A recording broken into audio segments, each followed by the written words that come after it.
So we've decided to start a monthly mastermind in the real estate and finance aspect of the world, and we're gonna give monthly updates. So bear with us. Episode one, first time we're doing it. Mic problems as we started, so everything is rolling exactly how we planned. Exactly. So thank you so much for struggling with us through the first one. We're gonna give you some nuggets to take home. So first and foremost, Devin Pelley, Yes, sir. introduce yourself. All right, Devin Pelley, a licensed mortgage loan originator here in San Diego, California, licensed in the whole state. All right, and then Christina. Christina Garcia, Helix Law Firm, licensed California estate planning attorney. As you guys know, Greg.Kuchan with Douglas Elliman, your residential real estate agent. So we wanted to start the first one off on some positive news. There's a lot of wild stuff going on. It is October 2023 right now. So let's kind of start with Devin. What's been going on in the last couple of weeks? What's some good things we can look forward to? How are people, who's buying right now? Who's buying? So we still have first-time home buyers, understanding that now is the time to get in the market because, as we know, when rates come down, it's going to create more pent-up demand. Speaking of that demand, we have about 63 million millennials and Gen Zers that are waiting on the sideline that are in peak home buying age or coming into it. So we know that that's going to drive prices in the future. We're also seeing investors out there. Investors are out there now purchasing, which obviously some have all cash, but I'm also financing multiple investors. So if the investors are buying, what do they know that we don't know? And that's what I'm seeing positive in the market right now. Okay. And so, with interest rates being high, is that more just because we were unknowingly very fortunate over COVID of the 2.5 to 3.5% interest rates? Like, do you know the 50-year average of interest rates? Not off the top of my head, but to answer your first question, COVID was artificially, rates were suppressed because the Federal Reserve was buying up all these bonds. They were the investors and they didn't care about the return because they printed money for 0% interest. So if they were charging 2 or 3, it was great, right? What we're seeing is the Federal Reserve stopped buying the bonds, and now we have everyday investors, hedge funds, insurance companies, things like that buying these bonds. And so they believe the happy medium is around 4 to 6%. That's not happening right mortgage now. interest rate. For mortgage interest rates, yes. Okay. So the last time I looked at the 50-year average, it was 7.75. So I mean, if we're at now 8 on average, give or Yeah. take a little bit, could be lower, could be higher. Again, this is October 2023. Rates change every single day, so don't quote me. We are on a 50-year average, not that high. Correct. But the last time interest rates were this high, prices were significantly lower. So the affordability rate, from when we track on the real estate side, is like the affordability index versus inventory and month supply. So during COVID, we had like a week to 3 weeks of inventory at the lowest point, with like 1,200 homes in San Diego, where we have 3 million people. We have 30 plus to 40,000 real estate agents. So it's a very skewed competitive market because there's significantly more buyers in the market than there are homes available for anybody. But we went from that super low of 1 to 2 weeks of inventory. We're up at 2.9 months of inventory. They say nationwide, a 6 month supply of inventory is homeostasis. I don't know if San Diego has ever been at 6 months of inventory. It's just a desirable neighborhood. People always want to live here. So yeah, it's with everything that you're talking about, with what people are projecting, all the experts in the market, like it's not going to get any cheaper. In 1991, we had the largest birth rate in America. Yep. All those people are 32 years old right now, Yep. normally when they're buying a house. So things are just going to continue to stay competitive because our inventory is so low, even though it is creeping up. So, yeah.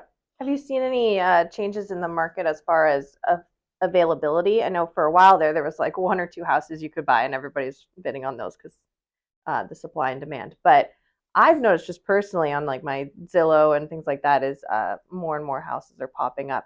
Do you think people are now getting worried that um, the prices might lower and then they'll get less for their house? I don't know. I've just been wondering if there's more actually, or is that just something I noticed? No, that's a good metric. So the absorption rate, how to explain that a little bit differently because that'll answer the question, is if no new homes were to come on the market starting today, it would take 2.9 months for every single home to sell. Mhm. Before it used to be 2 weeks. So why we are seeing more homes on the market, because a house used to sell guaranteed in like 2 to 3 days. And didn't matter the condition, price, location, anything. Like interest rates were so low, people were buying everything, and prices were going $100,000 over their marketed price.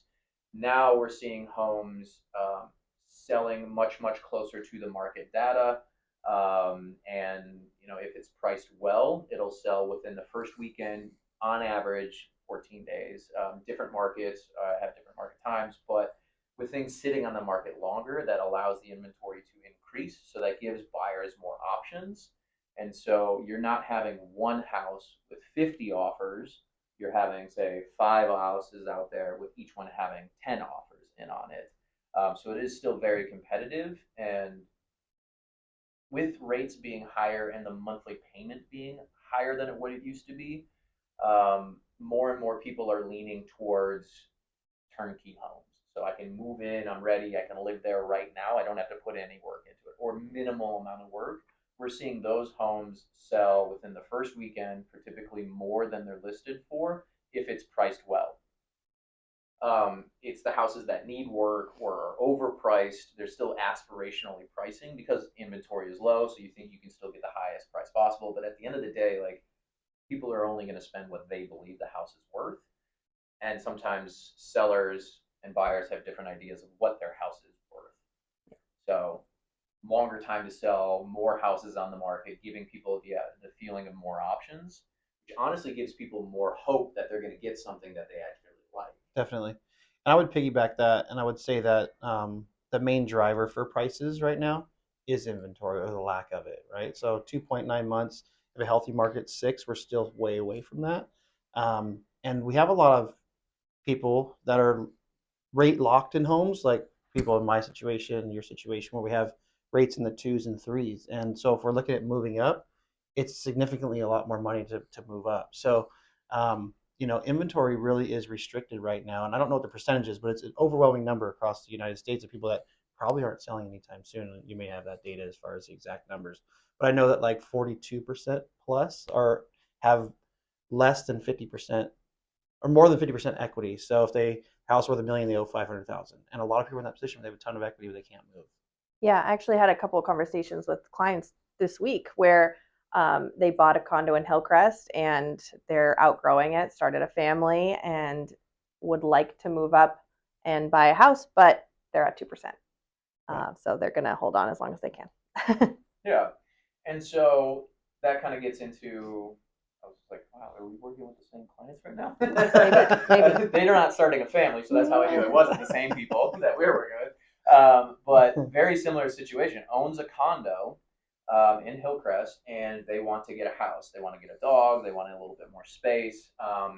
And for San Diego, they're at entry-level price point. And I mean, we've submitted 5 or 6 offers and have gotten close, but like in these houses in these areas at the entry-level price of San Diego, like they're going for a little bit more than you'd think they would, no matter what the condition is, just because to get into a house at entry-level San Diego is $600,000 to $700,000. And that's almost anywhere in the city of San Diego. Mm-hmm. Obviously, the further you out, if you want to go to Borrego Springs, you can get a house for $300,000. Barely. Yeah. So it'll probably still need a lot of work. Yeah. So, what they're doing is they're keeping their condo, they're renting it out, and Devin can talk a little bit more about, like, if your rent is X, the lender will look at 75% of what the rent is. If that is more than what your mortgage, HOA, property insurance, taxes, and all that is, it's essentially like you don't have that debt. And so it's whatever you have saved so that you can use for your down payment. And so that is kind of like, for a real estate agent, and like believing that real estate is a very good vehicle for long-term generational wealth, that is an ideal situation for like my mindset of buy it, never sell it, try to ladder into the next one and move up slowly, where traditionally you would sell the condo and buy the next one so you can put all that equity into the next home, keeping that monthly payment as low low as possible. But with people holding on to that 2.5%, 3% interest rate, you're like, why would I ever sell this? Because right now I can get more rent than I should pay. And if it eliminates my debt and I've saved up enough money for the next home, so that's restricting a lot of inventory. And that's not just condos, that's all the way up the board. If Right. your family has grown and you need a 4-bedroom house now, you're not getting rid of your 2-bedroom or your 3-bedroom. It's across the board at all price points until you get into 2.5 million to 5 million and up. Completely different story up there. Yeah. Same thing too. The opposite is that a lot of my clients who are getting closer to retirement, all of their kids are gone, they're empty nesters. They can't afford to downsize because what they pay on property taxes is not worth getting a condo or getting something smaller. It just, Even if they're over 55 and doing the one-time exemption, one-time exemption, so they can keep their property taxes low. Yeah, even with that, because they're like, they have to consider the downsides to downsizing. They're like, well, I had a nice garden and a yard, and it was a big house, and not too big for me, but at the end of the day, I'm missing out on a lot of stuff, and there's not a lot of incentive.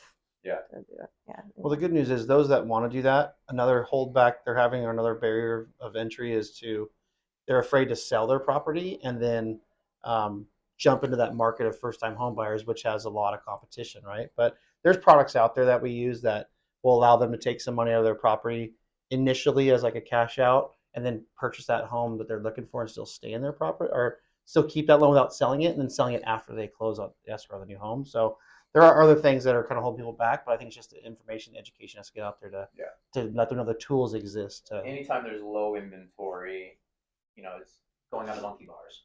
I don't want to let go with what I have until I have a good hold of the other one. But typically, when you're buying and selling real estate, you're typically selling it for the least amount and buying it for the most amount if you're doing the monkey bar of holding onto one all the way until you have the next one. Mm-hmm. So, but like with the new programs out there, probably old programs. It's a bridge loan, basically, but there's multiple versions of it. Yeah. And then also buying as a reverse mortgage, too, is another tool that they can use where they can eliminate the payment completely by having a reverse mortgage on the purchase of their next home. So they eliminate the mortgage, don't have to worry about raising their costs if they're worried about that, and still get the home that they want. Yeah.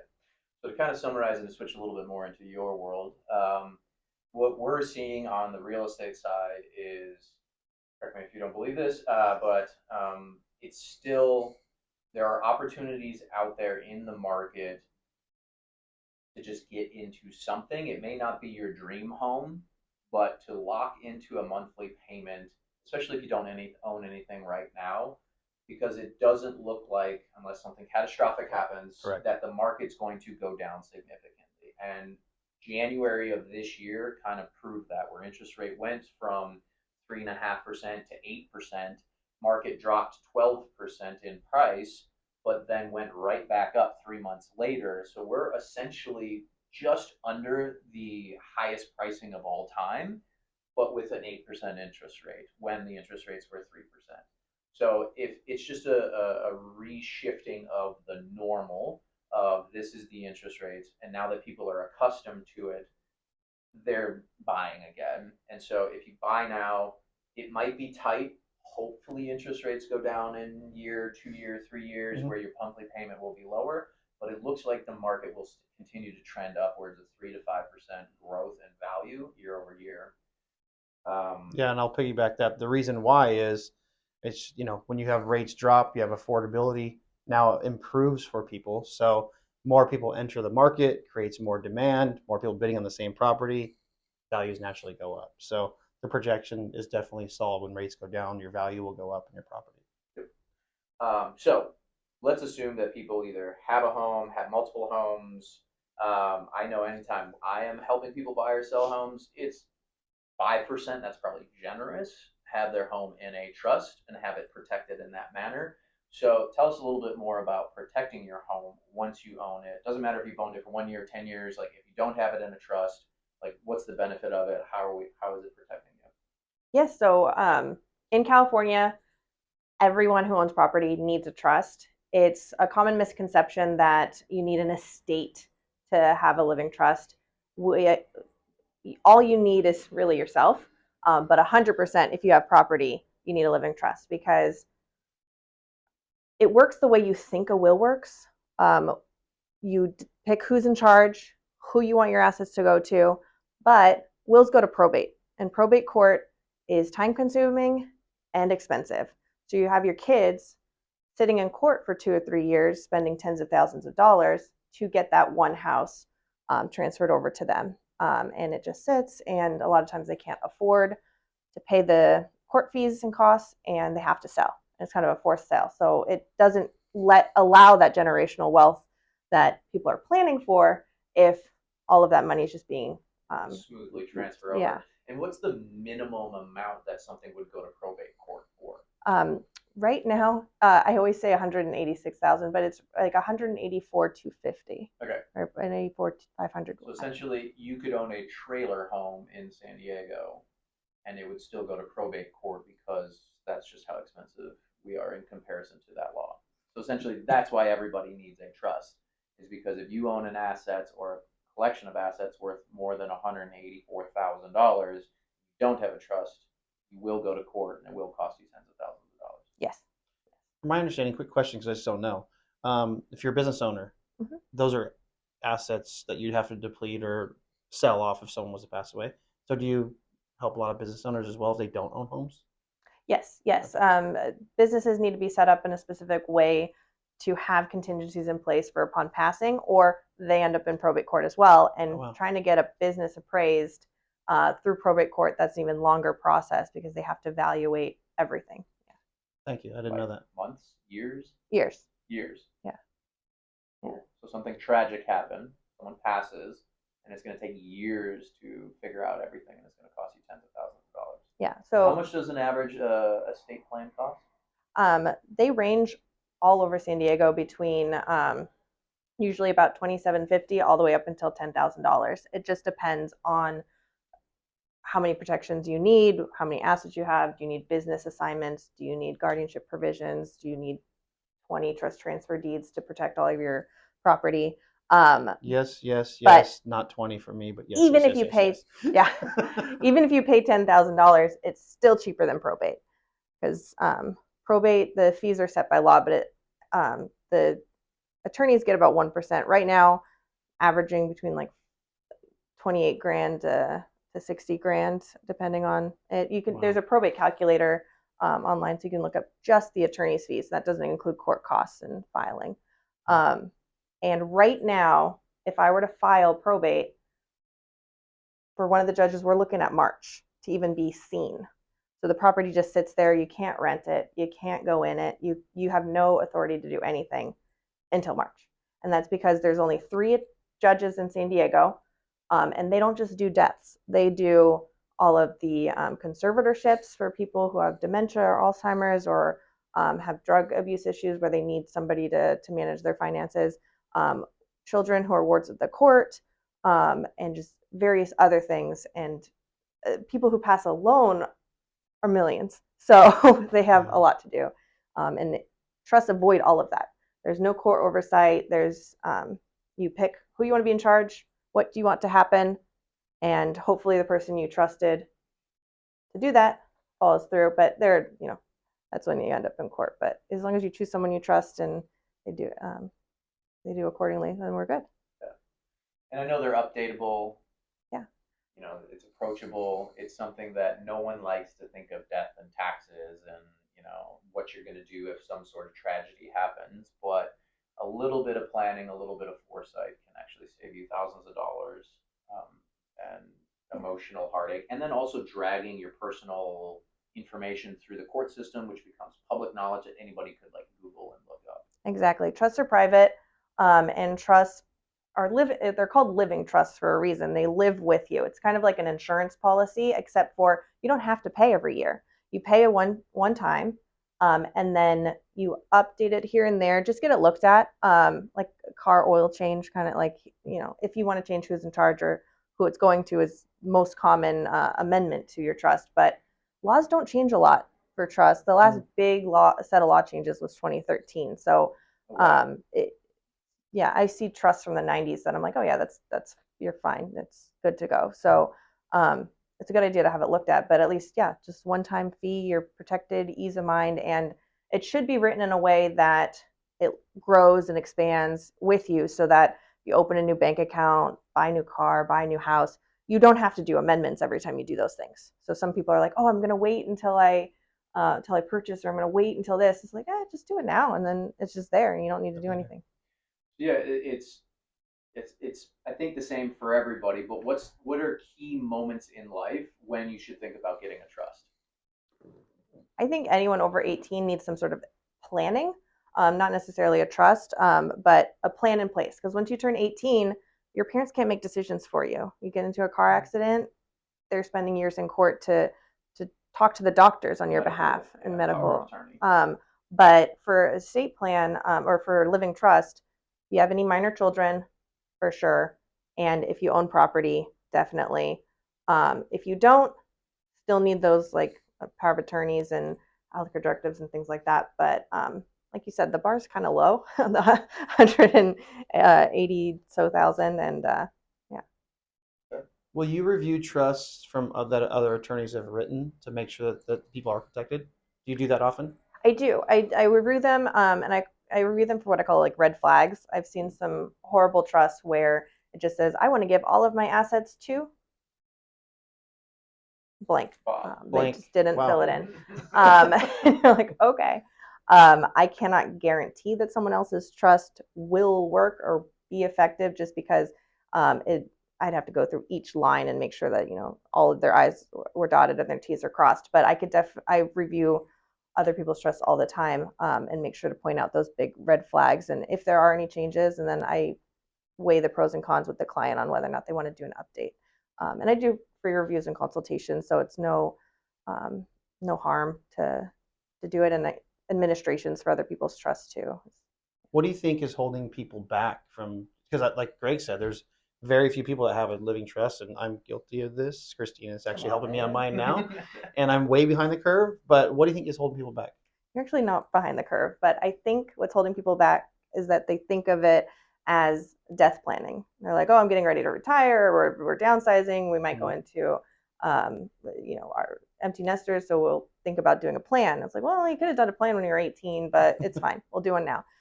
So a lot of people are like, oh, I'm not going to die. It's like, no, I'm not planning for you to die. I'm planning for you to live. Right. Your living trust will be around for at least another 90 years. You just, just let it live with you. And I think it's just all the misconceptions around it. Like if you watch a movie, they sit around, they wheel in the old school brick TV, and you watch the will reading together. And you don't see the side that if that was actually a will, they're sitting in court for the next 2 years. Right. That'd be a really boring movie. Sad, it'd be painful. Yeah, all that money's just gone. They're just waiting. Nicholas Sparks, there's your next idea. Nobody really talks about it or educates about it. You don't learn about it in schools. You don't learn about it on TV, or anything. Yeah. Correct. You sure? Ooh, they have an estate. They're getting trust fund kid, and you're like, what? Well, bringing that up, that is kind of funny. Though, like, people think you need a ton of money to create a trust fund.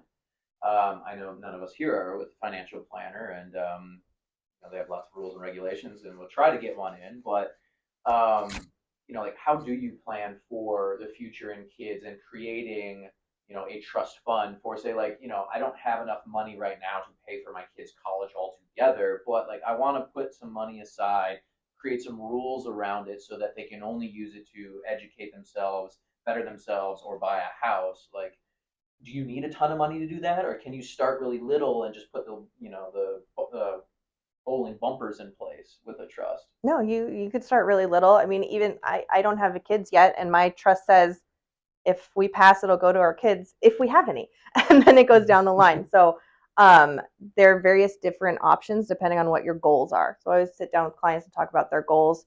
And you can either just put it inside your marital trust where it lays out, if I pass, I don't want my kids to get the whole lump sum until they're 30, and then you work through backwards, or, a lot of times we would do like a third, or lengthen it out. And then, like I said, they're revocable and changeable. So as the kids get older, you can kind of see who they're going to be as an adult.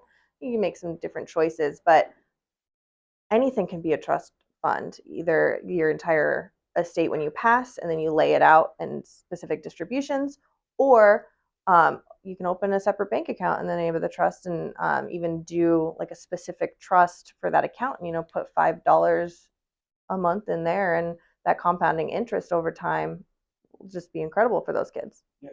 I mean, that's what I want to do for my theoretical future children, is to like create it, and like when they're born or whatever, start putting $5 a month into the market, just even the S&P 500, so that by the time they're 18, and then they can start, well, 16 or whatever, you can get a job, start contributing on their own.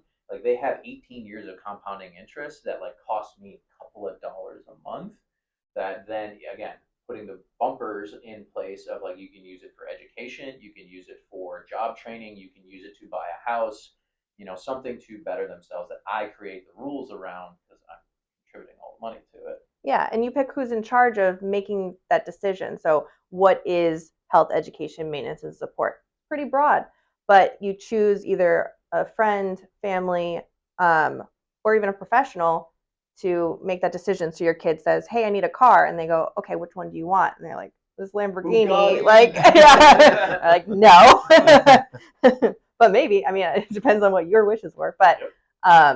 Yeah, the trustee will have that oversight to be like, well, we'll get you your first car, what that is. Yeah. The question is, can I make my kids wear clown suits to their graduation in order to receive those funds later in life? I wish, but no. I thought it was No. specific enough I could do that. No, nothing too frivolous can be in there. This is amazing. All right, so we don't ramble on too long. Final thoughts, and we'll wrap it up. Nothing. Just if you don't have a plan, or you have one, get it reviewed, get your assets reviewed. Take a look at it. I mean, now's a good time as any. You said free consultations. Free consultations. Mm-hmm. Yeah. So that's the same for both of us. Right. We all sit down, have a conversation, build a plan, execute on the plan. You will be successful. Yeah, my goal is to educate people for the most part and go from there. But yeah, if people knew more about it, I'm sure I can't see any cons. No, and we align with the same goals. It's all about education. So in the home buying process, I mean, I actually work with about 23% of the people that I have conversations with that send me their documents actually end up buying. So I work with more people that don't buy houses than do. And that's mainly because it is part of that planning and education phase. It may not be today, but get in sooner than later and get educated on the market, get educated on the programs. I have a lot of people that self-qualify themselves online, and they go down the wrong rabbit hole. And then when we have a discussion, they've incorrectly calculated their income. They don't think they can afford anything. Usually about 80% of the people I meet with don't realize they can actually afford more than what they thought they could qualify for. So I would just say get the knowledge quickly, and set a plan for the future. Yeah. Education with no obligation. So thank you for listening to our first episode. Drop some comments below. Who should we interview next? What conversations, what topics do you want us to cover? And thank you for the time.